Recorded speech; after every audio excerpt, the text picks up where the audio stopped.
Under the cold, flickering light of ancient candles, the shadowy figures of Rome's past whisper secrets long buried beneath centuries of stone and silence.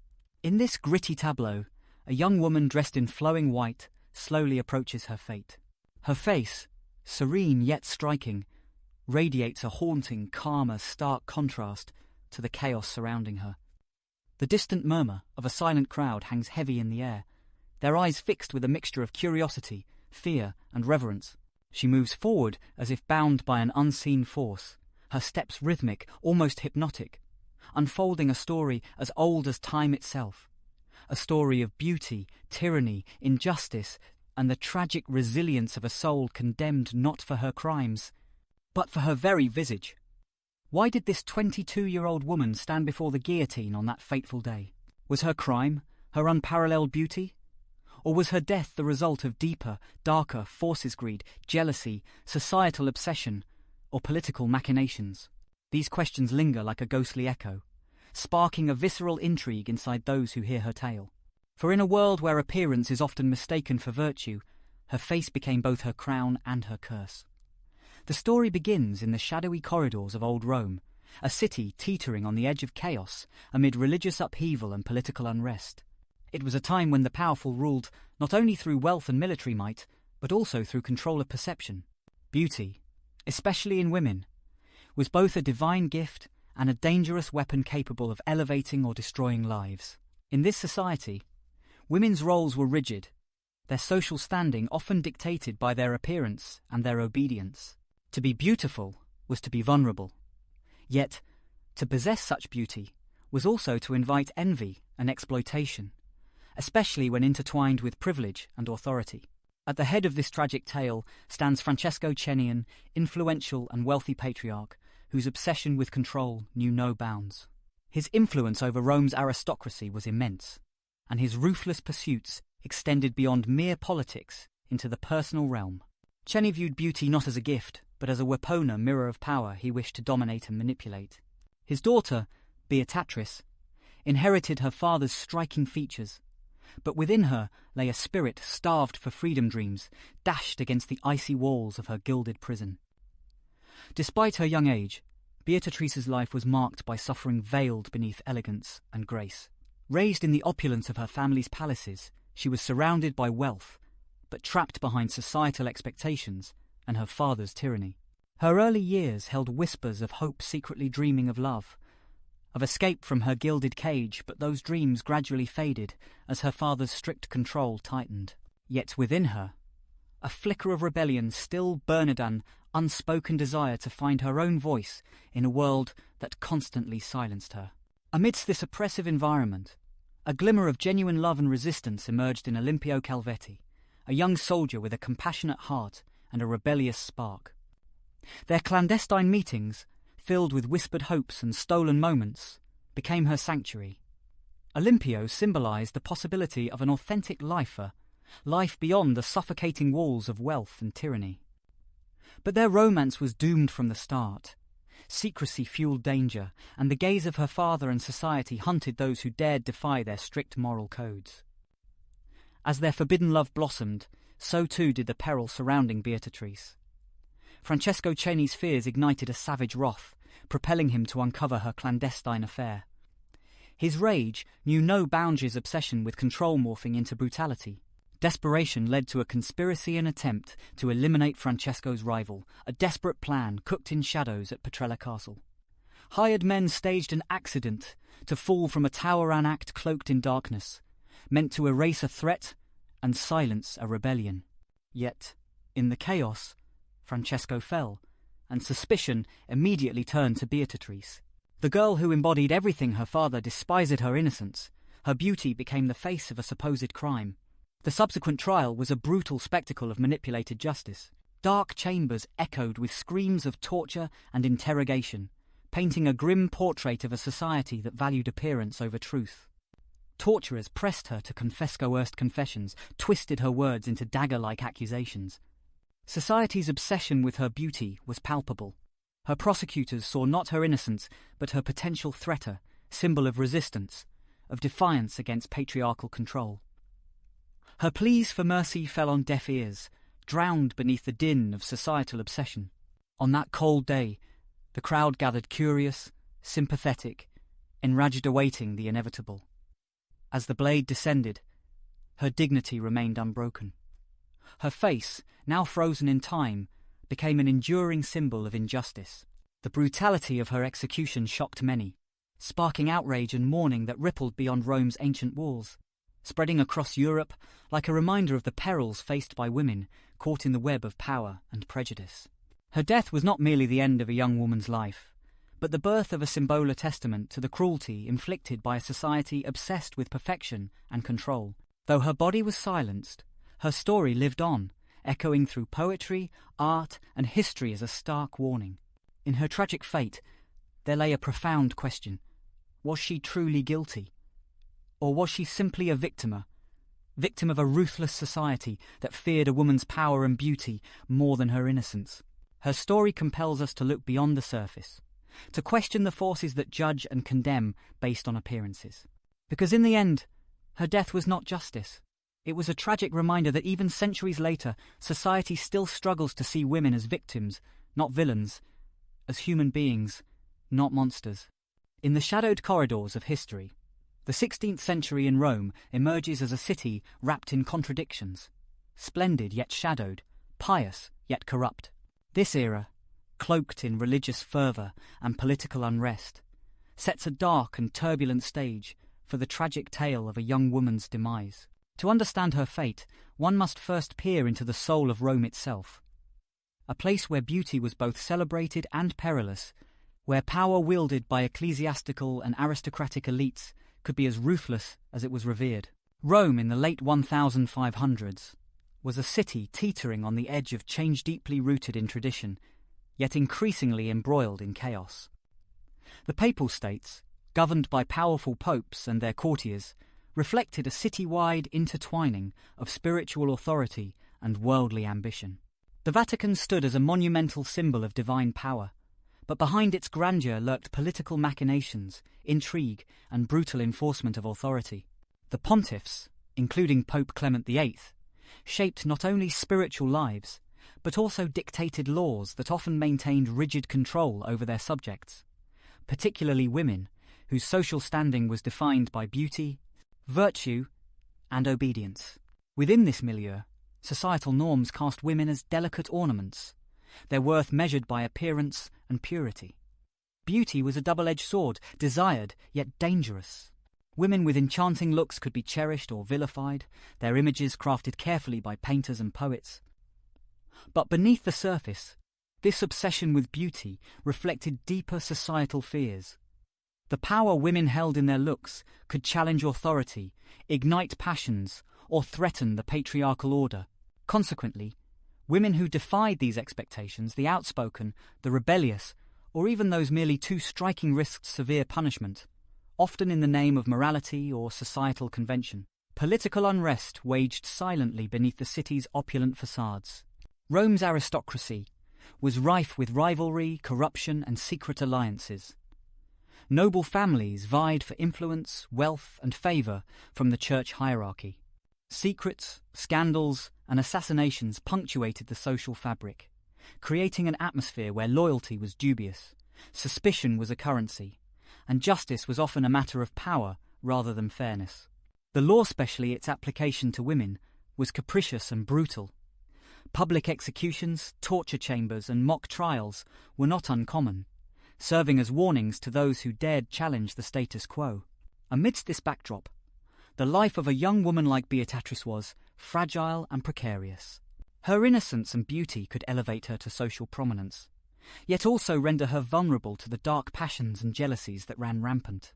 For women who dared to dream of love or escape, the cost was often heartbreak, exile, or death.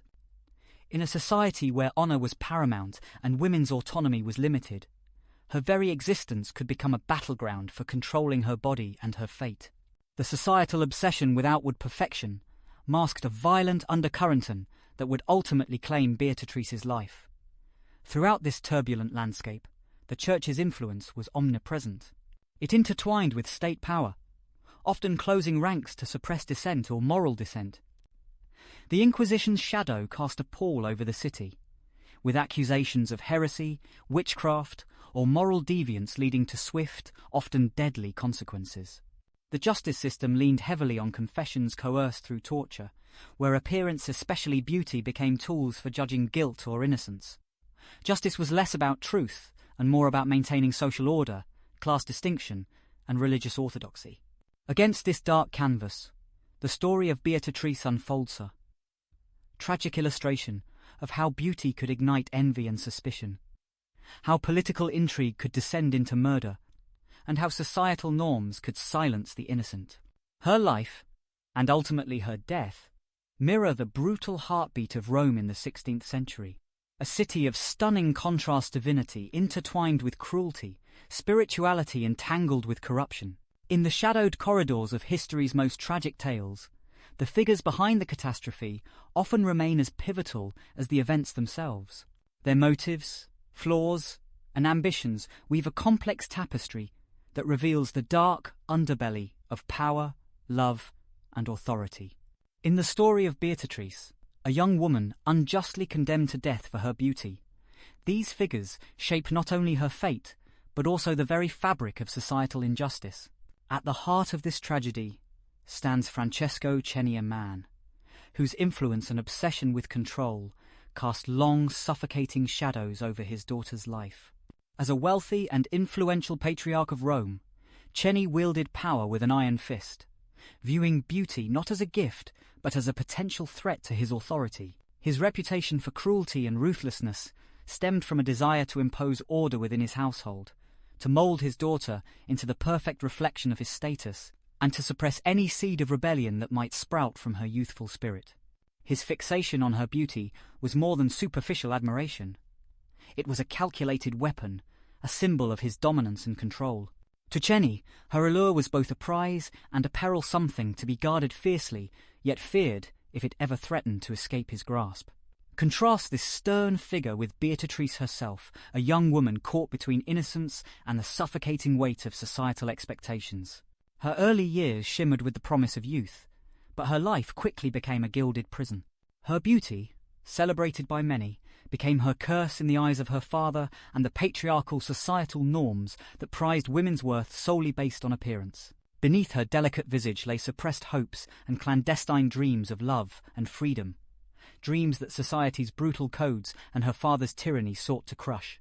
Her secret meetings with Olimpio Calvetti, a compassionate young soldier, embody her yearning for authenticity and connection, an act of rebellion against the rigid order that sought to contain her. Her love was genuine, a quiet act of defiance against a world eager to judge her solely on her appearance.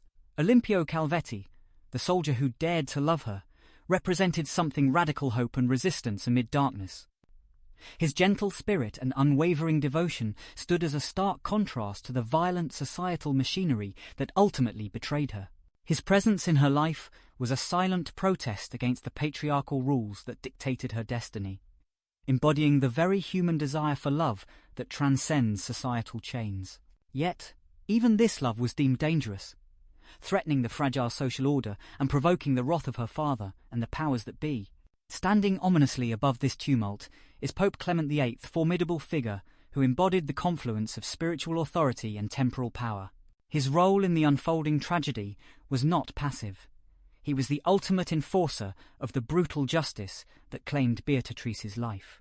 In a society where the church and state intertwined tightly, the Pope's pronouncement carried the weight of divine authority, legitimizing the killing under the guise of moral and political obligation. His decision reflected not just ecclesiastical decree, but also the overarching authority that demanded conformity, punishing even the most innocent if they challenged the societal order. Under his guidance, justice became a tool of suppression, and the innocent girl's life was sacrificed at the altar of power. These figures, Ceni, Beatatrice, Olimpio, and Pope Clement VIII, intertwined in a tragic dance of dominance, love's resilience, and authority's brutality. Ceni's obsession with control and appearance was rooted in a desire to uphold his status, fearing the loss of influence if his daughter's beauty sparked rebellion. Beatatrice, in her innocence, became a symbol of vulnerability and resistance, a silent courage igniting sympathy among many, but ultimately powerless against the machinery of oppression. Olimpio's love offered a flicker of hope, but was crushed beneath the weight of societal prejudice and political expediency. The Pope's unwavering authority sealed her fate, illustrating how institutional power often eclipsed individual innocence and moral justice.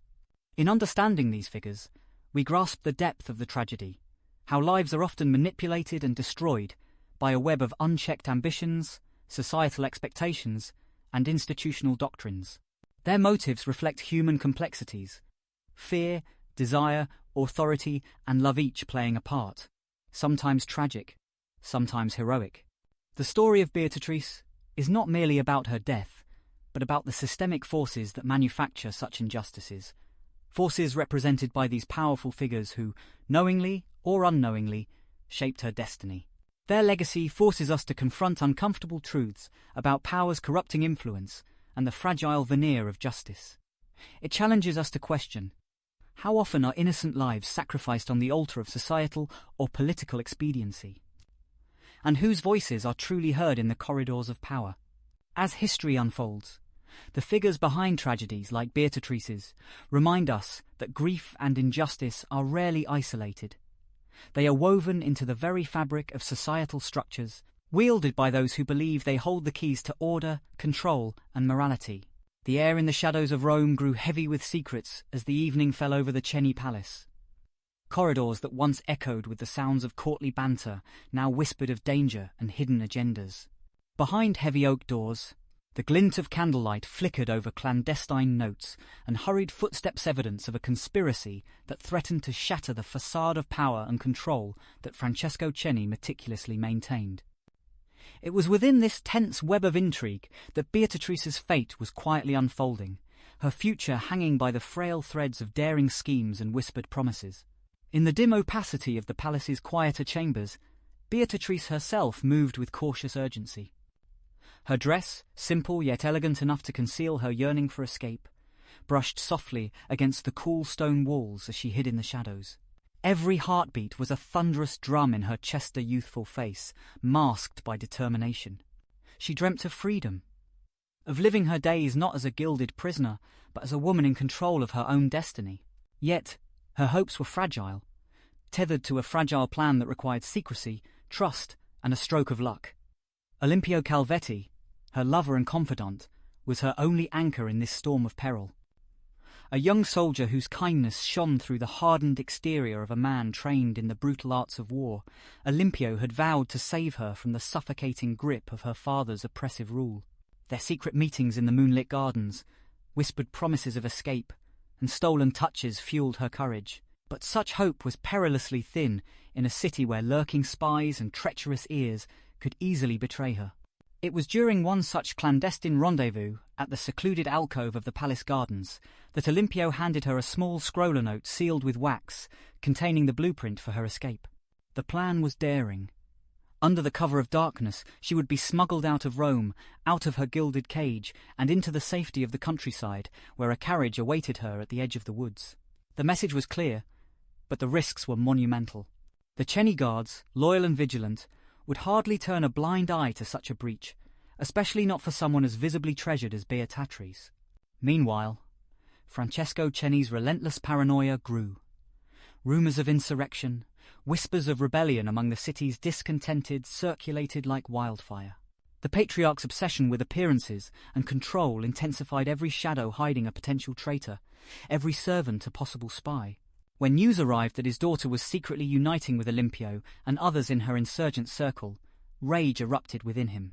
His formidable temper ignited with a fury that knew no bounds, and the relentless pursuit of her clandestine activities intensified.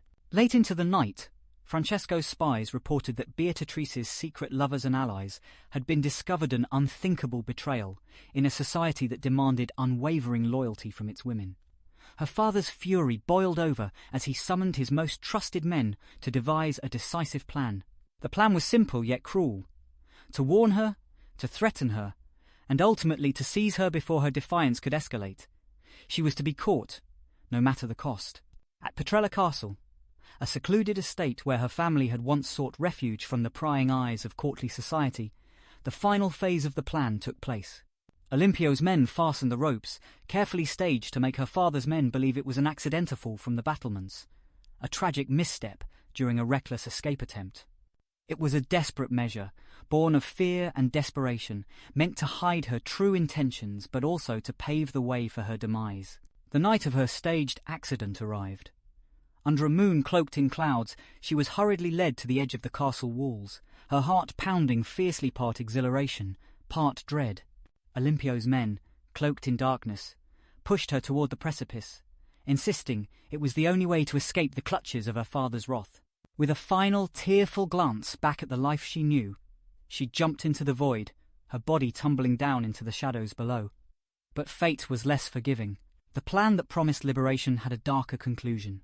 Francesco's spies, ever watchful and cunning, had been tipped off just in time. Her fall was witnessed, and suspicion immediately fell upon Hersha, who had dared to challenge her father's authority, who had secretly loved a common soldier.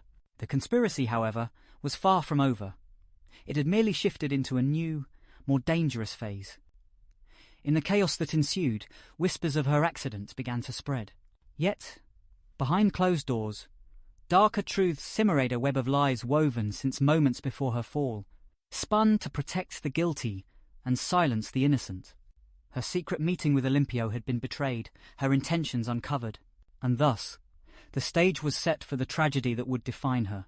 A tragic episode stitched into the fabric of a corrupt society that feared and despised female defiance, especially when masked in beauty.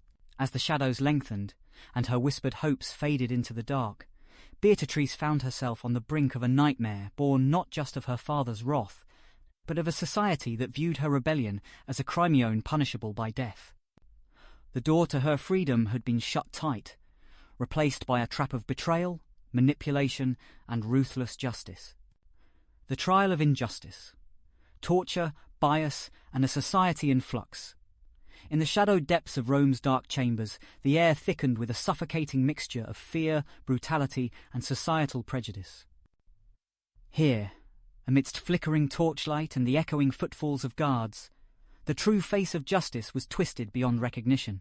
What was supposed to be a courtroom, a place of truth, became a macabre theatre where cruelty reigned supreme and bias fueled the flames of injustice. Her captus agents of a society obsessed with control knew her weakness, her silence. They exploited her fears, twisting her words, coercing confessions with pain and threats. It was a perversity of justice, where truth was manufactured and the innocent suffered for their perceived sins. The torture chambers echoed with the screams of the innocent and the guilty alike, indistinguishable in a system that valued obedience above justice. Beaten, starved, and broken, Beatrice's resolve waned, yet her spirit, a flicker of defiance, remained unextinguished. Her suffering was not merely physical, but symbolic. It epitomized a society desperate to control women's bodies, to punish those who dared to challenge patriarchal norms. Her beauty, once her greatest asset, became her greatest cursey catalyst for her downfall, magnified by societal obsession and misogyny. Meanwhile, her prosecutors, cloaked in the authority of law, were blinded by their own biases. They saw her not as a victim but as a villaine temptress, a femme fatale, someone whose very presence threatened the fragile fabric of their moral order. Their eyes interpreted her silent resistance and pleading as guilt, her beauty as proof of her guilt, a temptation that must be eradicated. This biased lens served to distort the truth, turning a tragic accident into a heinous murder, framing her as the mastermind rather than a pawn caught in a deadly political game. The courtroom itself was a spectacular, grotesque stage, where justice was drowned out by propaganda and fear. The so-called trial was a charade, designed to justify the verdict already predetermined by powerful interests. Witnesses, coerced through threats or bribery, testified against her, fabricating tales of conspiracy and malicious intent. Her defense, weak and fractured, was no match for the weight of societal prejudice. Her words, fraught with desperation, fell on deaf ears, dismissed as the pleas of a corrupt woman. Her beauty, instead of invoking sympathy, became ammunition for her oppressor's proof of her seduction. Her guilt in the eyes of a society eager to punish a scapegoat. The verdict was swift and merciless. Public beheading, a brutal end suited to an era of raw violence. The image of Beatrice's calm face at the scaffold has haunted Histora, stark contrast to the chaos and cruelty that had led her there. Her dignity, however, remained intact, even as her life was violently cut short. Her martyrdom became a symbol of corruption, an indictment of a system that prioritized superficial beauty and patriarchal power over true justice. Her tragedy revealed the grotesque machinery behind the Lavernay that could strip a young woman of her voice and her life with equal ease. In the end, what justice was served? Was Beatatrice guilty of any crime, or merely of existing as a beautiful woman in a society that feared and despised her? Her story screams in defiancy a testament to the perilous power wielded by those driven by prejudice and control. Her unjust trial reflects a broader truth, that injustice is often cloaked in legality, that societal biases distort truth, and that innocent lives are sacrificed at the altar of societal norms. The execution was swift and brutal, a tragic culmination of a web of injustice spun from societal obsession and unchecked power. As the heavy curtain of dusk settled over Rome, the crowd gathered at the designated square, a mixture of curiosity, fear, and unspoken sympathy etched into their faces. The gallows and guillotine stood as grim symbols of authority, their dark metal glinting eerily under flickering torches. The executioner's blade fell with a brutal precision, severing her life in an instant. For a moment, silence reigned then. A collective shudder rippled through the spectators, some trembling with grief, others with guilt or rage. The scene was a massacre not merely of an individual's life, but of innocence, dignity, and justice itself. News of her death spread rapidly across Rome and beyond, igniting a wave of mourning and outrage. Poems and ballads soon emerged, portraying her as a symbol of victimized beauty, a star snuffed out by the dark forces of a corrupt society. Artists, inspired by her tragic form and unyielding spirit, painted her image as a martyr, her face immortalized as an emblem of resistance against systemic oppression. Her story became a rallying cry for those who believed that beauty, intelligence, and virtue should not be punished, but celebrated. The memory of Beatrice was enshrined in whispers and clandestine gatherings, where her life and death served as stark reminders of the peril faced by women who dared to challenge societal norms. Women across Italy and Europe looked to her story a narrative of innocence, crushed underneath the weight of patriarchal power and political machination. Symbolic representations appeared in literature and art, often depicting her as a phoenix rising from the ashes of her brutal demise, embodying resilience and the silent rebellion of countless women, silenced and discarded across history. Yet, amid the mourning, a dark undercurrent persisted. Was her execution truly justified? Or was it just another instance of a society eager to silence a woman who threatened its fragile hierarchies? The questions lingered, haunting those who dared to examine her case closely. Some argued she was a victim, innocent, caught in a web of manipulation and hatred, her beauty a deadly curse rather than a blessing. Others saw her as a symbol, a scapegoat dehumanized to uphold the societal order that valued her only as an object of desire or suspicion. Her grave, modest yet charged with significance, became a site of pilgrimage for those who believed in her innocence. Visitors laid flowers, roses, and lilies, symbols of purity and martyrdom, at her memorial, whispering prayers for her soul and vowing to remember her suffering. Her story infiltrated art, poetry, and even clandestine protests, sparking discussions that dared to question the ingrained systems of control and violence. In the aftermath, authorities attempted to erase her memory, to cast her as a fallen villain rather than a victim. But this effort failed. Her legend grew, branching beyond the confines of her city and social class, transforming into a beacon for oppressed women and marginalized voices. Each retelling, each memorial, reinforced her status not just as a tragic figure, but as a symbol of resistance and enduring testament to the cruelty of injustice and the resilience of the human spirit. Her death echoed through centuries, a somber reminder that beauty and innocence alone are perilous possessions in a world riddled with greed, fear, and control. It challenged future generations to reflect on what constitutes justice and who is truly guilty in the eyes of society. Was it her beauty, her defiance, or the societal structures that crushed any hint of vulnerability or independence? Today, we look back on her story with a mixture of sorrow and resolve. The memory of Beatatrice, the woman who faced her end with grace, serves as an eternal reminder that true justice must be rooted in compassion and truth, not in superficial appearances or political expediency. Her martyrdom calls us to stand against oppression and to see victims not as villains, but as the human faces behind the injustices wrought by power unchecked. As we remember her now, her story remains a stark warning and a powerful symbol. Justice must not be dictated by societal obsession or patriarchal control, but grounded in fairness, empathy, and the recognition of each person's inherent dignity. The tragic fate of the woman with a beautiful face so cruelly taken away continues to haunt the conscience of history. Throughout history, the tragic story of Beatrice beauty, her suffering, her unjust death resonates far beyond the confines of 16th century Rome. It serves as a haunting reflection of systemic injustices that persist across ages, revealing that the scars of societal oppression run deep, often hidden beneath layers of culture, law, and tradition. Her story is not merely a relic of the past. It echoes in the modern shadows of gender-based violence, societal obsession with appearance, and the relentless judgment imposed upon women who dare to challenge the status quo. In many parts of the world today, women continue to face brutal repercussions simply for asserting their autonomy, expressing their voice, or defying societal expectations. Like Beatrice, who was ruthlessly silenced and condemned for her clandestine love and her perceived threat to patriarchal authority, countless women are punished, not necessarily with the guillotine, but through social ostracism, legal oppression, or even violence when they challenge conventional roles. Stories of honor killings, forced marriages, and state-sponsored suppression highlight that the mechanisms of control have evolved but have not disappeared.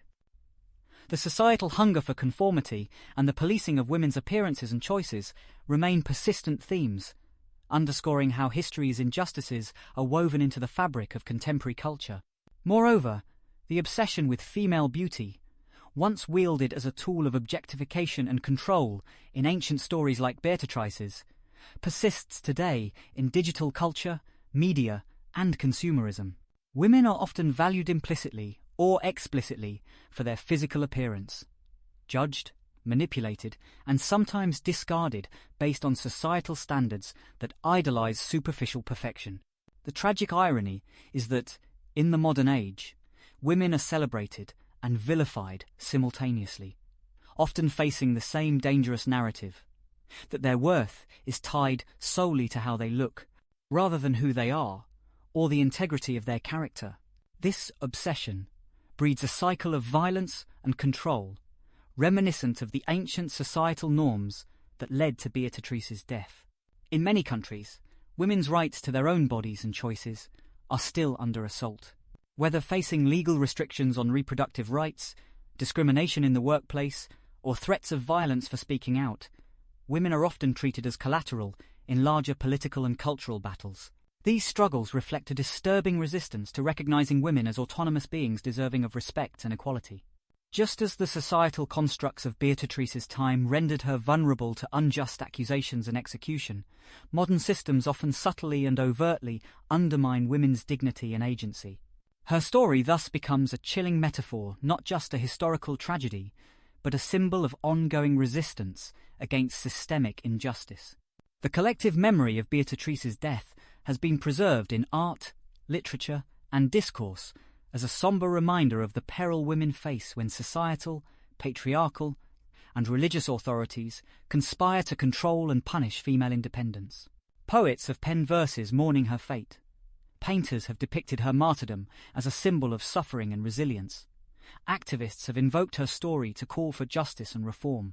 Her death, once a result of individual cruelty and societal bias, now serves as a rallying cry for those fighting for gender equality, human rights, and dignity. Her story underscores that justice is often elusive, especially for those rendered invisible or vilified by the powers that be. Yet, amid these shadows of injustice, her legacy also offers a glimmer of hope. It reminds us that resistance and remembrance can challenge oppressive structures.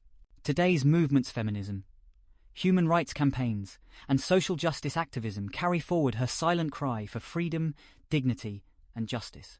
As the world continues to grapple with gender inequalities, Her story prompts a vital reflection. How many others remain silenced, suppressed, or sacrificed for simply being who they are? How many lives are still being dictated by societal fears and control disguised as morality or tradition?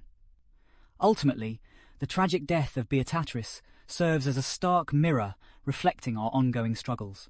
It is a testament to the resilience of those oppressed and a call to action. Her story reminds us that the fight against systemic injustice is perpetual, and that history's darkest chapters can inform and inspire present and future generations. We are tasked with remembering her not just as a victim of her time, but as a symbol of resistance against all forms of oppression that continue to threaten women's dignity and humanity. Her legacy challenges us to confront the shadows of the past and forge a future where justice prevails, and every woman can walk free, unburdened by the chains of history's injustices.